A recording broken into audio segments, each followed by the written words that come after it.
Hey guys, welcome back. Two little updates for you guys. But first, the video behind this episode is going to be just sort of a little ride around. I think this was just a t-shirt ride coming back into town from LaPorte. So, coming down Overland Drive, east on LaPorte, and then south on the Mason Trail. At some point, I'll do sort of a series of videos about the various trails here in town, just given how nice they are, and coming from a place where there were no bike lanes, very few shoulders, no designated bike paths and stuff like that. I thought it'd be nice to do sort of a little showcase of what Fort Collins has to offer. Getting to our two updates. So first of all, my 4 watts per kilo program. Not a whole lot to share on this one, to be honest with you. I obviously did my first video on the modern market criterium. That's kind of where I decided I would start this program. And after that race, I've had sort of a couple personal events, obviously 4th of July in the past sort of 2 weeks that I've just kind of wanted to enjoy.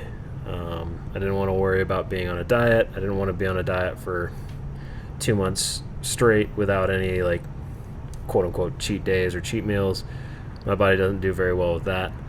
I wound up compensating by not necessarily eating anything different, but just eating a lot more of what I'm currently eating, so it kind of negates the whole point of the diet. And like I said, I kind of just wanted to enjoy a couple of these events. So had some beers, had some pizza. I'm back on it now. Got a little bit focused up here after the 4th of July. This weekend will be the Longmont Criterium. So I want to make sure that I'm eating cleanly and sort of recovering well coming into this weekend. That's more sort of the diet side. In terms of workouts, again, kind of nothing to write home about.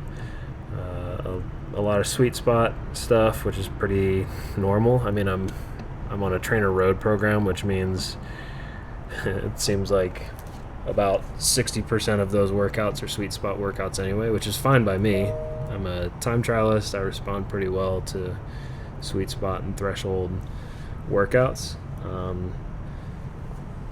On last Thursday, I did a workout that I really enjoyed and that I think my legs have been responding pretty well to.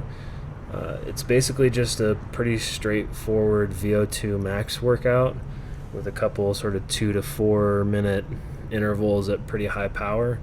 But I added like a little, I wouldn't even call it a sprint, I would just call it sort of an out of the saddle acceleration coming into each interval to kind of mimic this Cat 5 thing that I've noticed, the whole everybody grabbing brakes into a corner thing and then doing 800 or 1,000 watts out of the turn. Not sure if that's just a Cat 5 thing. It's wildly inefficient, so I kind of assume that it is. But when you don't get to have your choice of line, that's sort of what you got to do. So being a bigger guy whose legs aren't used to that kind of,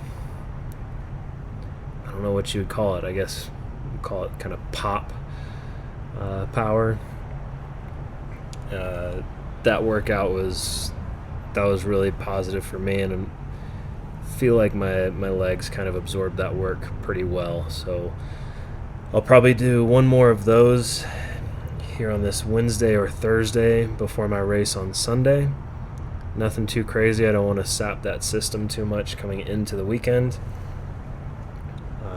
Obviously, at my level of fitness, I have to be a little careful with how crazy I go on VO2 max day, especially if I'm trying to perform on that weekend. But we're getting there, so all is well on that front. In terms of what's coming up, I'd like to do 3 videos at this point. This past weekend, I did just sort of a long, low and slow t-shirt ride from Fort Collins up to Estes Park and back. Wound up being about, I think it was about 80 miles or so. Mostly just working on getting food in and calories in on these longer rides. Despite being a time trialist for sure, it doesn't really come naturally to me. It never did in the tri days.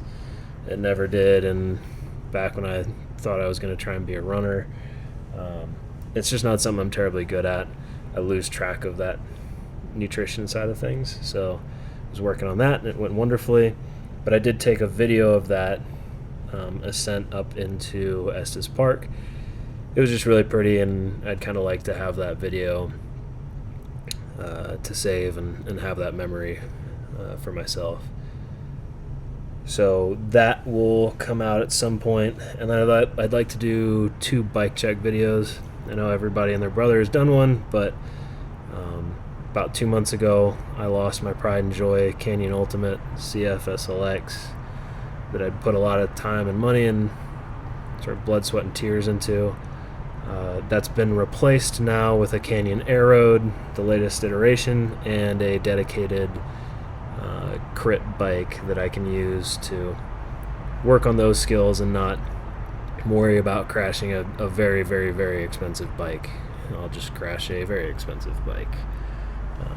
But regardless, I'd like to do 2 videos on those guys. So that's kind of what to look forward to.